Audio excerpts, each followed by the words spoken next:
Gur míle mágad a chaithfirlig. Éireann gédal síos bhfuil má cógórjas a gháil don Taoiseach nua Micheál Martin. Is anór ulmhór é chun bheith tufa mar Taoiseach did a cuid tír. Is lá ionach é seo ditsa agus a declán agus buinteann of us. I'd also like to congratulate the newly minted ministers here today as well. The role that you have been given is a massive opportunity for yourselves. But if it's used properly, it's also a massive opportunity for the country. And my advice to you would be, don't be passengers on the bus that you're on. Drive the departments that you're in the direction that they need to go. I have to say, though, I am amazed. From what I can work out in the list of ministers, there is no minister from Donegal to County Clare on the west coast of Ireland. And it's quite clear to me that the centre of gravity of both Fianna Fáil and Fine Gael is moving eastward all of the time. There's a saying when I was growing up was the West is awake, and it's clearly that the West is not awake in either Fianna Fáil or Fine Gael at the moment. People have said this is an historic day, but what we're seeing really is that the parties that have ruled Ireland since the foundation of the state are still ruling this state. What we're witnessing today is the creation of a government that nobody actually wanted. Fianna Fáil, Fine Gael, or the Greens did not want this government. We in Éireann too have been saying since January that if you vote Fianna Fáil, you get Fine Gael, and we were hammered by Fianna Fáilers by saying so. But we were right. Micheál Martin has become Taoiseach, but at what cost? The cost of deleting the core principles of Fianna Fáil's founding fathers of Irish unity and economic justice. And many of the thousands of people within Fianna Fáil who voted against this will see it for what it is, a power for principle swap. And it's also, I think, noteworthy that this building, in which Micheál Martin was elected Taoiseach today, is a building that was bailed out by NAMA as a result of the decisions made by Micheál Martin's last cabinet. The big wheel keeps on turning in this country. Now, Ireland finds itself again on the verge of a very, very significant crisis.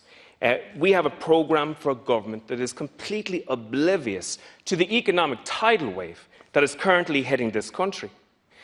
This state is likely to have a budget deficit of €30 billion this year. And yet, that mountainous fact that casts a radical shadow over everything that this government will do over the next 5 years has hardly been mentioned at all in this chamber. So not only does the Programme for Government, the founding document of this administration, not deal with the fact, it hardly recognises its existence whatsoever.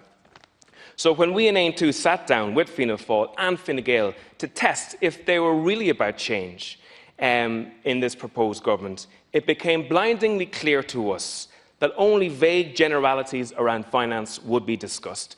And it became clear to us too that signing up to this programme for government was akin to signing up for a blank cheque. It also struck us how promises made before the general election by Fianna Fáil and Fine Gael TDs right around the country have disappeared like snow off a ditch from this particular programme for government. Fianna Fáil and Fine Gael candidates just 5 months ago made serious promises on housing, health, fair income for farmers, real protection for workers and regional development. In my own constituency, the undergrounding of the North-South Interconnector and the Navan to Dublin rail line. These are impossible to find within this programme for government. And as the political cynic says, sure, it's not what you do in elections anyways. Now, I've heard Fianna Fáil reps being questioned about the lack of Fianna Fáil influence in this programme for government, but I disagree. Fianna Fáil's fingerprints are all over this proposed government. The proposed coalition government has pledged to establish no less than 3 citizens' assemblies, 2 working groups, 4 committees, at least 4 task forces, an expert group, at least 2 councils, 2 forums, 7 commissions, and at least 73 reviews. This is the hallmark of a can-kicking government. It is a manifesto for indecision.